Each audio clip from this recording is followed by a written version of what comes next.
guys, Marty Schwartz here with Marty Music. Gonna break down Walk This Way by Aerosmith. Lots of fun, shall be had. Let's rock! All right, the main riff's great to practice even if you're a beginner.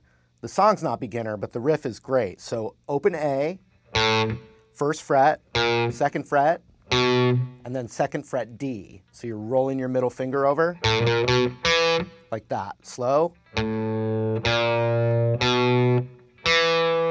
Repeats. Open E. So you put those together.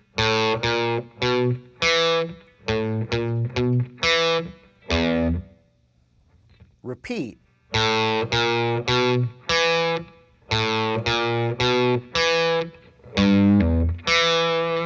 there's different variations on that little thing I just did, but that first one is a pull off on the third fret of the low E with a little bend to it. You pull it off and then grab the second fret D. Like that. You put that together. Then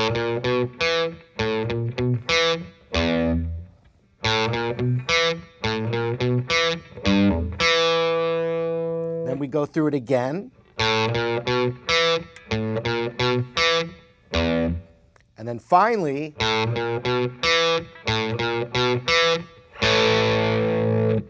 we go to an A power chord, which is open A, second fret D, second fret G.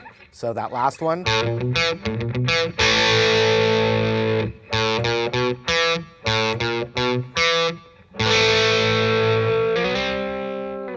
And if you're in that two guitar mode, which they obviously have two guitars, one slides really tastily, made up word, up to the fifth fret for that C chord that it transitions into right here.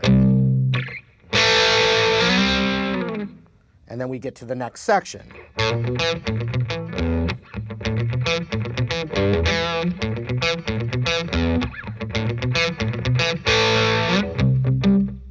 And so now we're in a C boogie woogie is what we're going to call that. And think of it as a C power chord, so 8th fret, 10th fret with these. You're going to need to be able to reach the 12th fret with your pinky on the A string, and then over here on the D string later. But then also, for you bendy fingers, we're also going to have to be able to grab 13th from this power chord. So just get ready for that, and here we go with it. So think C power chord, and we're going to think of it this way. If you get other notes within the power chord in there underneath, that's okay, but I'm going to show you kind of what we're targeting.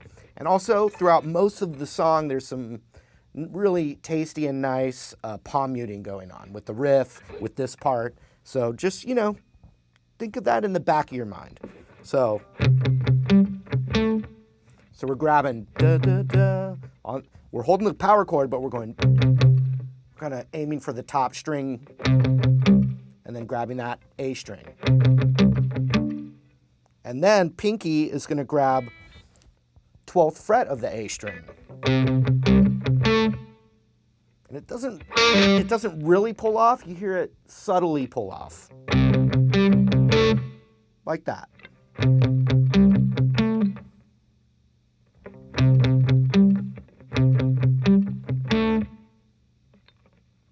Then with the ring finger, we're going to grab 10 of the D and then 2 on the A string, 10th fret.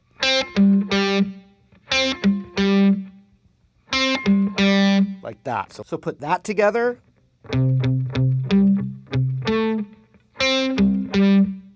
One more time. And so once we go, we're going to have to do a pull off on the 13 of that A, and then the 12 of that A. Like that. Check it out.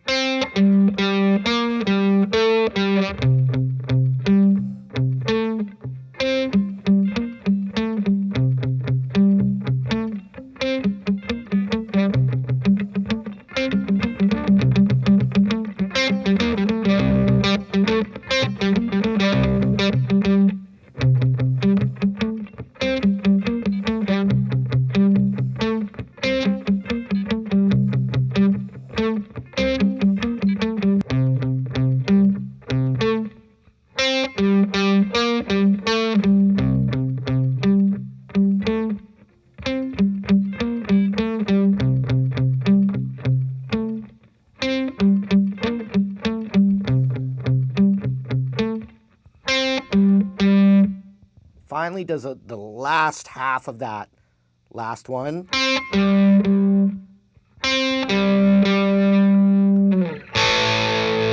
Into the power chord, into the riff again. So last one.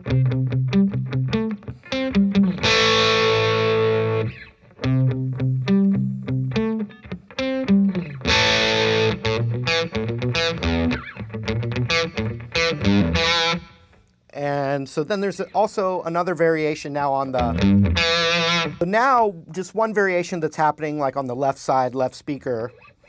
So I think it's Joe Perry. So that's the variation, is that it hits the open E, then the pull off to the thing.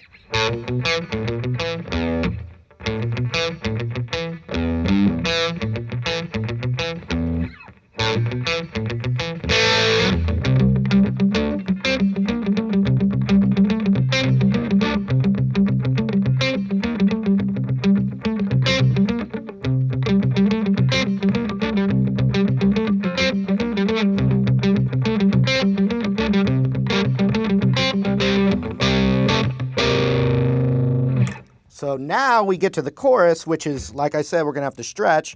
C power chord, where first it's the power chord, so 8 and 10, then 8 and 12, then 8 and 13. And then the same thing on F, so we just go next door.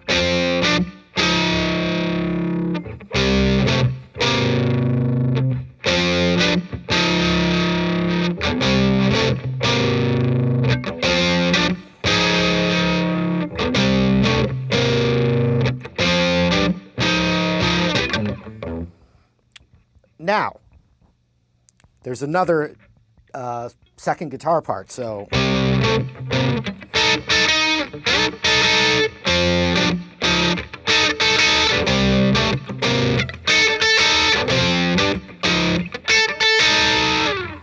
And so what that is, it's the 8 of the G and 10 on the B.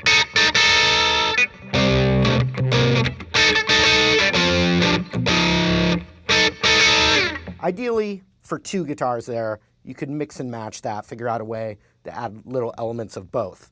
So then you're now covering the main parts of the song, but when the solo at the end, you know, so there's a bunch of solos, but it goes right into the soloing over the C part.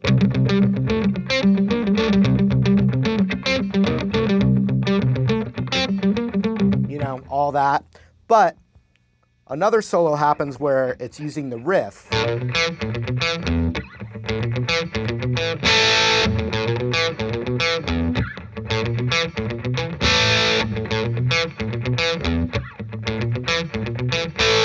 So lots of E blues kind of licks over that last thing. You know, it's like that little transition part from the beginning, but it just keeps repeating that with all kinds of blues licks over it. That'll get you. We just did Aerosmith!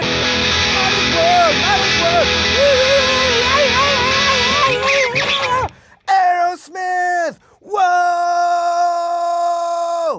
Whoa! It's not the same. Changed in so much time, calling out the blame, steady